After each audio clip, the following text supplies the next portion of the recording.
Hey guys and girls, so this is another bonus lesson, and this time we're talking about the topic of starting a new blog from scratch, because I know many people would struggle with that. And I have an awesome guest. It's Ramsay. Hi. Hey, thanks for having me. He's sure. He's the founder of BlogTyrant. Do I spell everything well, by the way? Yeah, perfect. BlogTyrant sounds good. What about the name? Yeah. Perfect. Ramsay? Ramsay. Yep. Okay, great. I think with my terrible English accent, people can forgive me No, it's if great. I do something wrong. Perfect. Okay, so let's jump right in. Tell us a little bit about your experience starting new blogs, and not just for yourself, because I know you've helped a ton of people, your readers. You have a lot of materials that you've helped your readers, but I'm interested in like the kind of face-to-face communications. How many blogs did you start, and like where are these blogs right now? Just a little bit of credibility.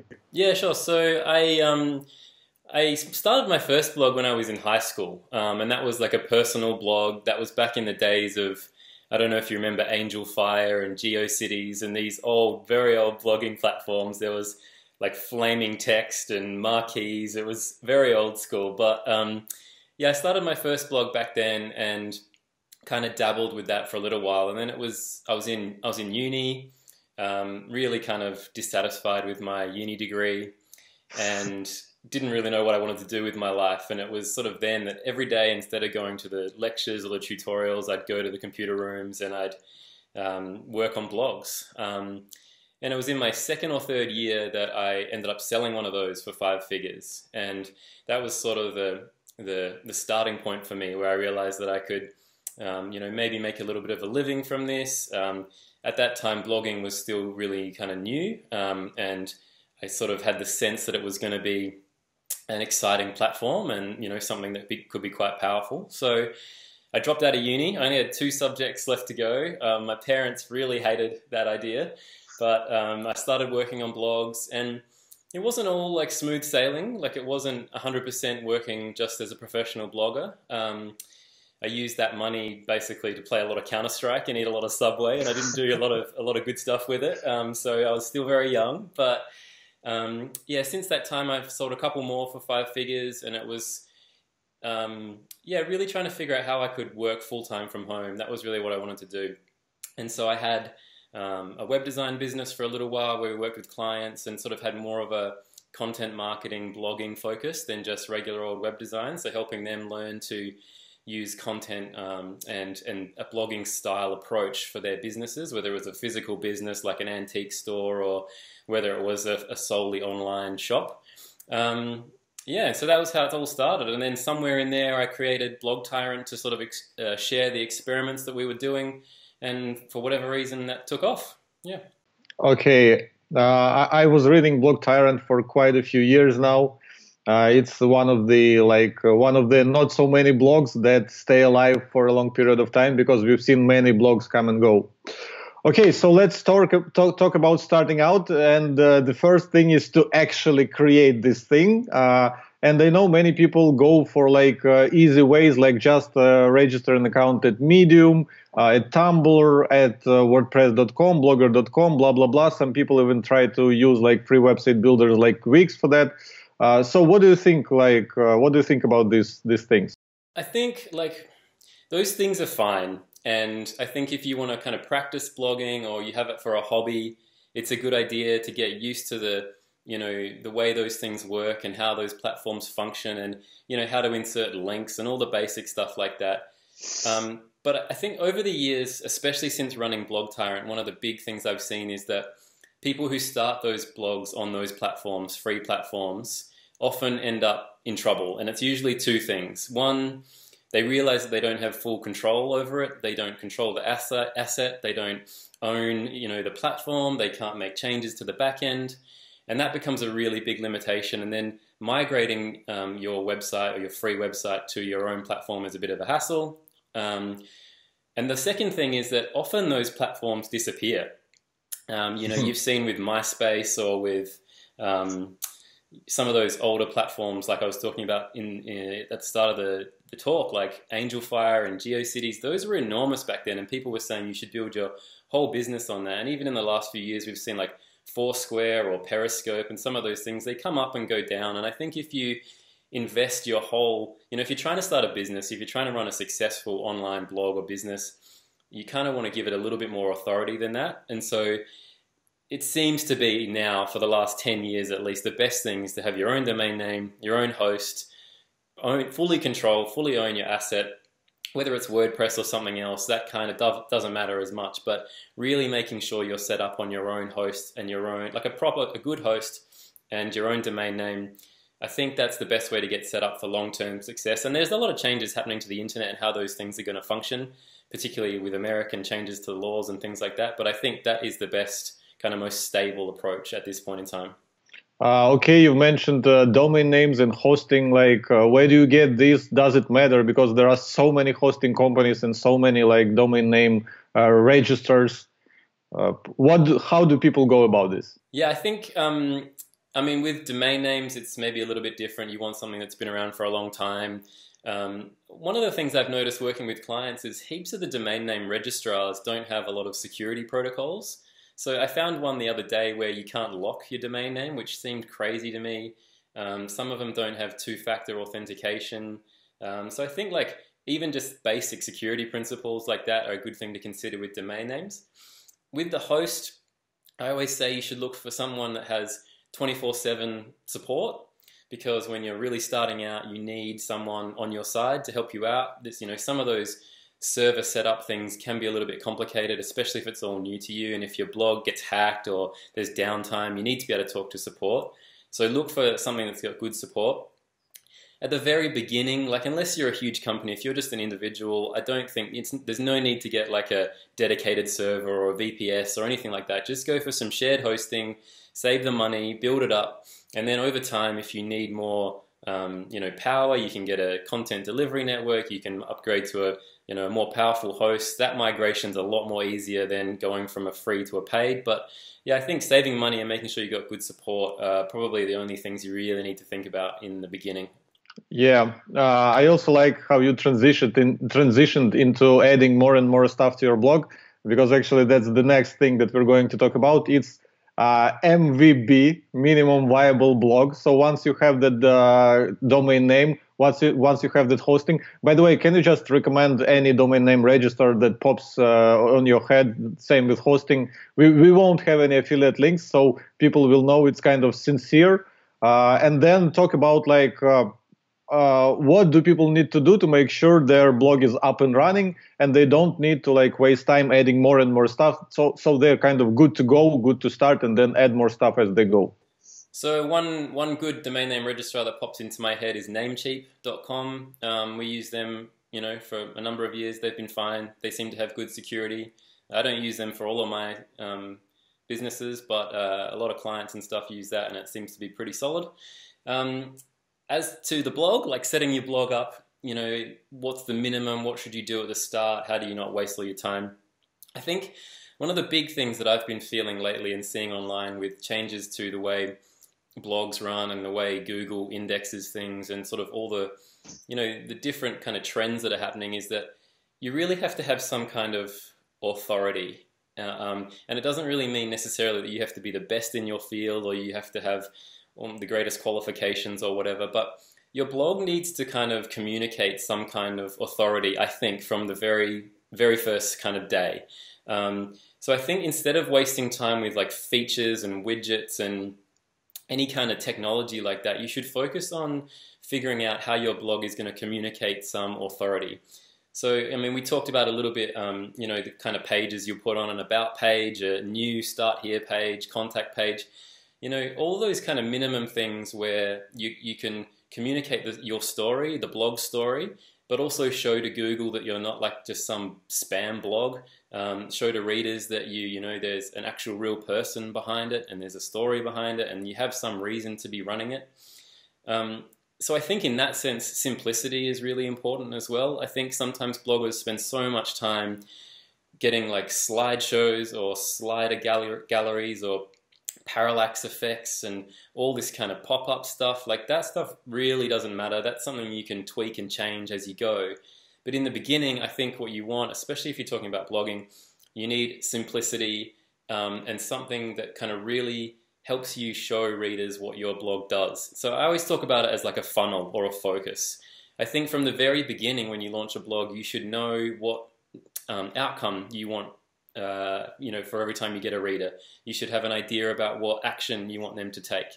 And it doesn't have to be complicated. It might be signing up to a mailing list or purchasing a product that you've got. But sort of everything that you add at your blog at the beginning should just be kind of getting people towards that aim. So I think, the minimum kind of 5 pages that people talk about on a website is really all you need. And if you're communicating your story and your brand, those kind of basic elements very early on, I think that's probably a good place to start. Yeah, my friend was actually launching a blog a month ago or so, and he asked me if he should publish 10 quality articles, create quality featured images for all of them, hire a designer to make a unique design that would look different from all those WordPress templates and stuff. And actually, I was kind of lost, what to suggest him. But I like your tip about kind of credibility and authority. So you want people, when they land on your blog, you want them already to see that you're investing effort there. So it's always better, of course, to invest more effort, right?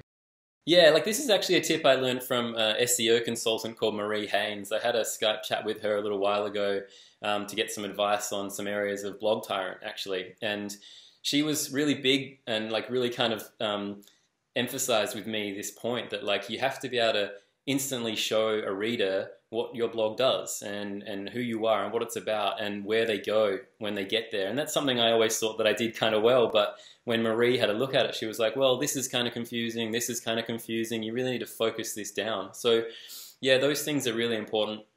And in terms of the content, 1 post versus 10 posts, I get that question all the time, and I think the biggest thing that I've seen with launching, blogs myself or seeing readers do it or clients do it is it doesn't really matter as long as you know what your goal is for that particular blog.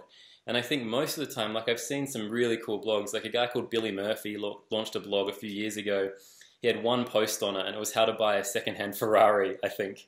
But it was a beautiful long post. I don't care about cars at all. I don't want to buy a Ferrari, but I read it. I was interested in it. And it was a really cool story, and it got a lot of attention. He got a lot of subscribers off the back of that. And another one that comes to mind is John Morrow, who's just a blogging legend. Used to work for Copy Blogger and Pro Blogger. He launched his site, I remember, without any posts. It was just a video and an email subscription box. And his little video just did a kind of a spiel and a bit of a promotion about what's coming, why it's going to be so good, why you want to be on board. And that's how he launched. I think it was smartblogger.com. Yeah. So yeah, I think definitely having that focus from the beginning, knowing what you're trying to communicate, is more important than any kind of the way it looks and those things in the beginning. Okay, yeah, John Morrow is totally a legend. I took his course 5 years ago. Oh, really? So yeah, cool. Yeah, I'm kind of student of John. I love it. Really good stuff. Okay, so you mentioned blogging goals. Let's talk about blogging goals, because from my experience, for me, well, probably because I started with 0 experience and was doing whatever felt right, but my blogging goals shifted all the time. And again, as my blog was growing, my blogging goals also shifted. So what are the right goals from the day one as you set up a blog and it's ready for you to publish articles? What do you do? Do you focus on consistently writing every day? Do you focus on building email lists? Do you focus on certain traffic numbers by certain date? What do you think about this? Man, I am not the most disciplined person in the world, so talking about goals is a little bit, yeah. But I think for me, one of the big things has been, and this is something Chris Ducker kind of got in my brain early on, was that you should really try to work smarter, not harder. And I think that's something that's really possible now on the internet, more than it was in a physical business or a bricks and mortar business. So he has this thing he says where you should be working on your business, not in it.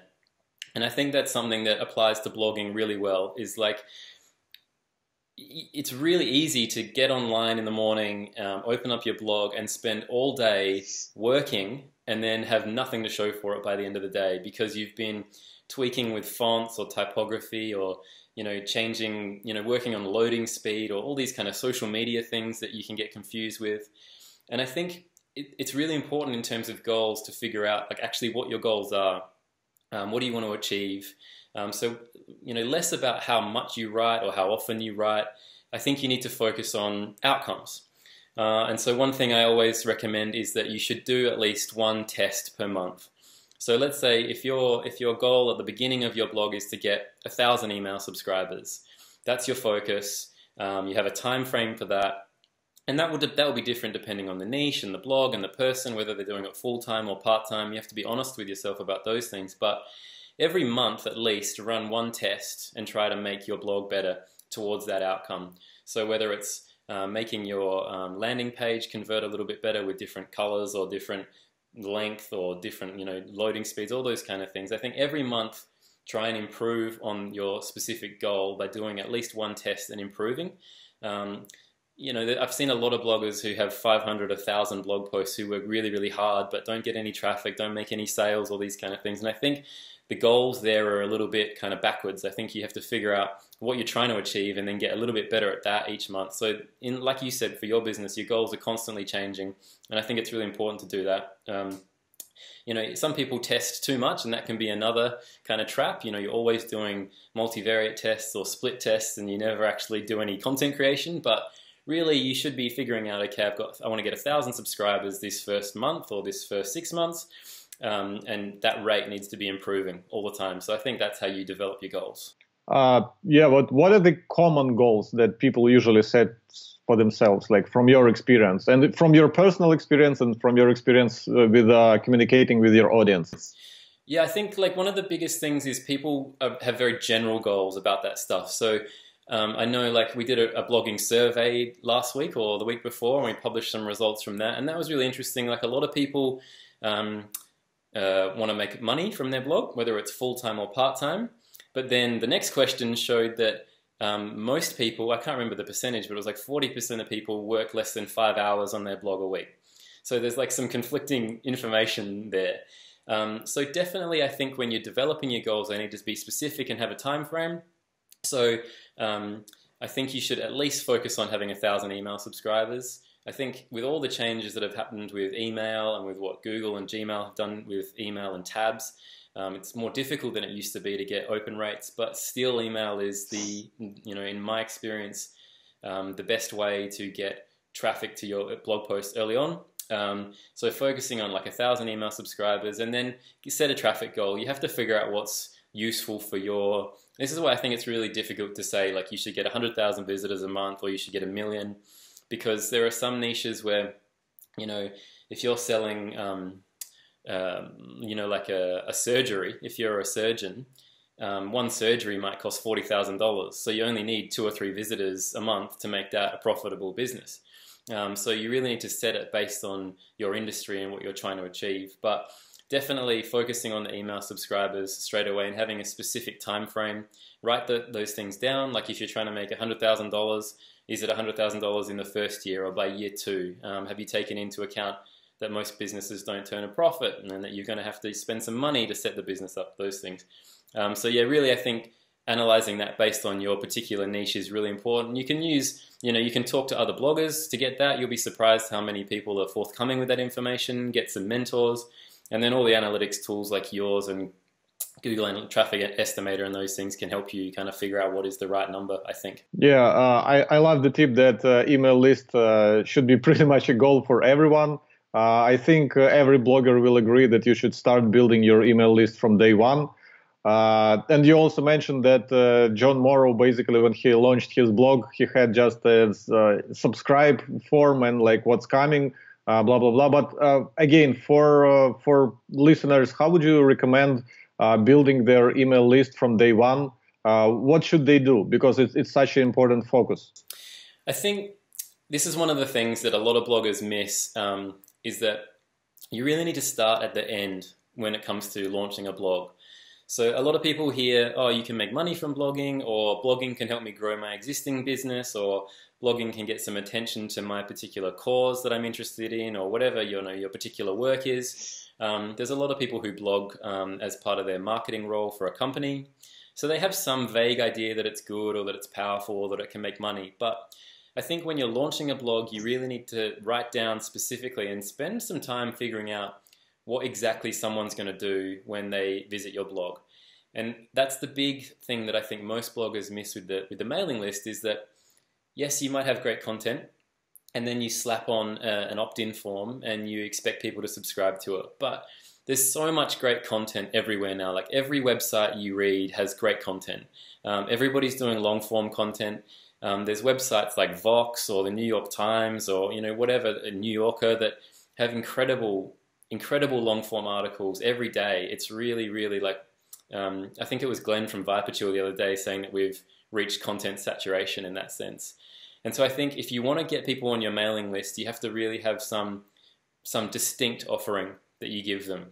And it has to be really closely related to what your blog's about. So you can't have a blog about fishing or about sport and then have a mailing list offering that's about photography. Like it has to be really tightly linked. And this one example that I use all the time is the vintage cars example. So if you have a blog that's about how to build a vintage car or how to restore a vintage car, you might have like a really long form piece about the ultimate guide to restoring a vintage car. And if you break that post down, that could be 10, 15,000 words, and you break that post down and you look at the wheels and the windshield and how to buy it and the mechanics and how to find a mechanic. And so when you have a mailing list, what you should really be doing is enhancing that content. So, the content that you write should be brilliant and helpful and long and complete, but then also your mailing list should give people an option to go further, to go deeper with that kind of thing. So if it's about the vintage cars, you might talk then about how to sell it, give you tips on how to sell the vintage car once you've completed it. But the mailing list and the offering that you have on your mailing list, or the bribe, it has to be really closely related to the content that you create. And you should really think about it at the beginning, I think, when you start your blog, okay, what am I going to write about, but also what is my mailing list going to have that's going to make people interested in that as well? Do you think that the first piece of content that people should create for their blog should be actually this opt-in bribe? Yeah, that's really interesting. I think I've seen it work a few times. I think, again, it depends a little bit on the niche. But if you have, if you're into long form content and you want to write, I think one of the best examples of this, I don't know if you know a guy called Mehdi, stronglifts.com. No, I don't think so. So I really recommend everybody to check out stronglifts.com. Whether you're interested in weightlifting or not, it's an absolutely incredible brand that Mehdi created just with this long form content. He's now got one of the most successful iPhone apps for fitness. He was featured on an Apple TV commercial. If you type in bench press or deadlift or how to bench press, any of those massive keywords in Google, he's 1 or 2 for all of them. And one of the things that I notice is he has an introduction to the article, and then he has a content section that is enormous. It takes up your whole screen. You have to scroll through the contents. And so he uses these massive articles that he creates, this library of information just about one topic. And then he uses the mailing list to enhance that, to give people more information about that, or to stay up to date when that particular section is going to be updated or has new tips or new information. But I think definitely you have to have something on your website for a multitude of reasons, like social sharing and Google and stuff, just to start getting that ball rolling. But definitely tie in the mailing list with that. Yeah, this is great advice.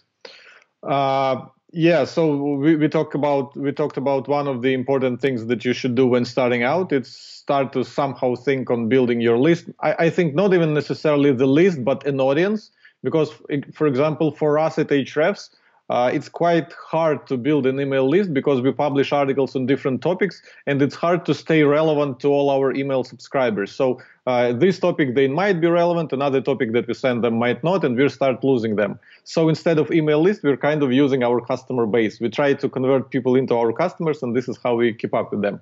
So in our case, we're building an audience around our tool, and it also works for our blog. So it's kind of email list and not email list. But what are the other things that should be your focus in the early days? Because again, when I was talking with my friend, he was asking me all sorts of questions that I couldn't answer. Again, should he publish one article and start promoting it as hell? Or should he publish a certain number of articles so that people would come when he starts promoting them? People will come to his blog and see that something is already happening there, that it's not just a brand new blog. Where should the focus be in the early days? Yeah, I think people worry too much about the blog looking empty. I don't think that really matters. I think definitely, it has to look complete and finished before you launch it. And again, you have to have some kind of strategy on there. But I don't think you have to have 10 blog posts. I think it's very rare that a new reader or a visitor will come to your blog and then go back and look through all your archives. Only some visitors do that. As you know, most visitors come through a single post or a single page that you've created, and it's, they might have a little click around, but it's very rare that someone's going to go back and look at the old stuff. So I don't think too much emphasis should be on that. I think kind of like the Billy Murphy example before, or the John Morrow example, but really you want to just have something extraordinary on there. And one thing that I always reference is this book called How Brands Grow by Professor Byron Sharp from the Ehrenberg Bass Institute. You can get it on Amazon. This is the whole premise of the book is about marketing science and marketing truth. So these guys, instead of relying on marketing myths or ideas that we all have about loyalty and all that stuff, these guys just looked at data and they tried to figure out what is the most effective thing to do when growing a brand. And it's kind of like what you were talking about before with how you work on your content. The most important thing is not to have loyalty, it's to have something that is different. And they talk a lot about differentiation. You have to focus on reach and finding new customers because someone who reads BlogTyrant today, they might subscribe, read 4 or 5 posts. But then what happens is that, the content on BlogTyrant has educated them, they've started their blog, they've got some ideas about what they want to do with it, so they no longer read BlogTyrant. So if you just focused on the loyalty side of it, eventually your business is going to decrease and trail off. So you really need to focus on getting more customers and acquiring more customers. And so the promotion aspect, I think, is really, really important. Derek Halpern from Social Triggers used to talk about that a lot as well, that bloggers need to spend less time writing, more time promoting, figuring out how to promote. And that's different in every niche. It's different if you want to spend money on Facebook ads or Google AdWords or even Twitter ads. But definitely in the early days, I think a blogger should figure out how to differentiate their brand from other blogs out there. Because like we were talking about before, there's so much content now. So you need to have a way to stand out. You don't have to be first, like this book also gives examples of McDonald's and Subway. There was one that was first, and that doesn't mean they're necessarily the most successful. There's plenty of fast food restaurants doing well. But you have to have some way to stand out, some way to be different. So, and I think your first posts and your early posts and the content that you do, the design you do in the early days should really help you to build a brand that stands out. That seems to be something that's been really important for me and my clients over the years. So that's what I definitely focus on, figuring out how to stand out, whether it's the way you write, what you write about, your take on the topic, and then the branding, the colors, the logos, all those things, and then learning how to promote it. But definitely, I don't think you need 10 or 100 posts to begin with. You just need something that will set you apart from the rest. No, I think this is amazing advice. So people can forget about email lists. They can forget about, design, everything, writing. Just focus on how you're going to stand out and what kind of value, how are you going to differentiate yourself from presumably hundreds, if not thousands of other blogs on the same topic. Because let's face it, almost every topic is now taken by someone. Yep. And you these days, I think the ticket to entry is very high. So it's super hard to start a new blog and get traction. And just 5 years ago, it was super easy. You could start a blog pretty much on anything, and it took off. And I think, again, people are misled by a lot of outdated advice. With advice that was written those 5 years ago when it was too easy. Yes. And right now, for example, what you said about focusing on differentiation, focusing on standing out, what kind of thing you're going to offer that is unique, I don't see a lot of people offering that advice. Yeah, okay. I don't see. I don't say this. Yeah, a lot of people say build email list, publish consistently, have these email forms. Yeah, so people need to think about how they're going to stand out in their niche.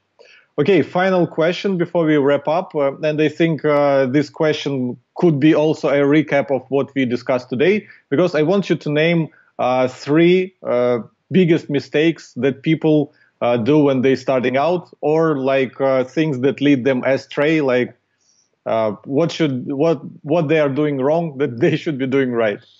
Yeah, definitely I'd start with the differentiation one. As you said, that's really important. And I think one really simple exercise that bloggers can do, or anyone who's running an online business really, but especially a content-based one, is just have a look at the last few things that you bookmarked or shared or sent to your mum on the internet. Like, what made that cut through with you? There are a few websites that I've read, or a few articles that I've read in the last couple of months, where I'm like, oh, that's one of the best things I've ever read. Like, what was it about that story or that article that really made you kind of notice it? Because there is so much content. You see it all day on Facebook if you're on Facebook. Like Twitter streams, just constantly updated news, and it's all great. So you need to figure out, I mean, it's not all great. There's a lot of fake news and rubbish stuff, but in terms of like it being compelling and good content, like a lot of it's pretty good.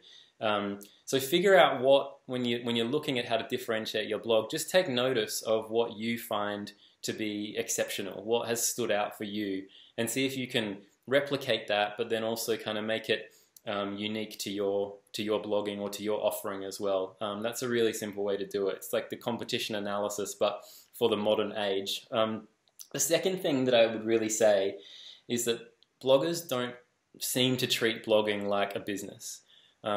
If you want to make money from your blog, or if you want to have an extra income stream because you're trying to support your family or you're trying to grow your other business, you need to treat it like a business. It takes consistent work, it takes investment, it takes a lot of time, it takes training. You have to be willing to learn, you have to be able to think outside the box, but also sometimes it takes the first year of a business you make a loss. Sometimes the first 2 years you make a loss. And a good business will have a plan. They'll have, an investment strategy. They'll reinvest some of the profits they make. And I think bloggers really need to be a little bit more, especially today where the competition is so high, you need to be a little bit more sophisticated at treating it like a business. And that means getting help as well from people who are better than you at things like design or writing. You should really focus just on what you're good at, whether it's growing the business or whether it is the concept or the ideas. But get some help. Don't try and do everything yourself. That's a big pitfall. I think bloggers waste so much time on the little things. But really, like if you're running a business, if you have a cafe, you don't make the coffee and do the cleaning and do the accounting and do everything yourself. It just doesn't work. I mean, you could, but it's not going to be a profitable business. And the third thing I think is that I think bloggers don't really realize that blogging is a means to an end. It's definitely not very often is blogging itself the product. And I think maybe it used to be back in the old days you could run a personal blog. Someone like Deuce, Heather Armstrong, had a really amazing blog where she's a great writer, but she kind of just shared her life. And that kind of thing doesn't really work anymore. If you look at the best blogs, whether they're cooking blogs or climate change blogs or news blogs, there's always some kind of, the content is promoting some other product or tool or training course. And so I think making that as useful as possible, the training courses and the products, really trying to help people as much as possible with that, but then realizing that your blog is a promotional stream.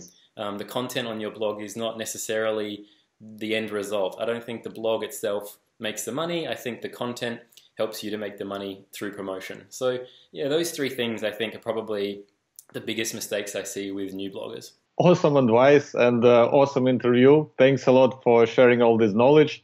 And one last thing that I want to end with is if people want to learn more from you about starting a blog, about building a blog, what kind of resources from your blog or from yourself do you recommend? And we'll put all the links in the video description. So just name them and you will then send them to me by email. Okay. And we'll link to them. Cool. So what are these resources? Yeah, I think definitely just head to blogtyrant.com. Firstly, there's a new Start Here page, which gives people, a good place to start. We've got an article called, or what's it called now? How to Start a Blog and a Guide for Serious Beginners in 2018. We update that all the time. That gets updated every year. That's got a good amount of information about, I think it's 7,000 words on how to start a blog physically and then what you should do in terms of the first couple of days and weeks and a bit of a timeline. So that's probably a good place to start. But then also, like, find me on Twitter. If anyone has any questions, I always try to show up to those as well, because I know it can be a little bit confusing. And I remember what it was like to start a blog. It was a bit kind of lonely. So feel free to do that as well. Okay, thanks. That's the end of the interview. Thanks for having me. Thanks.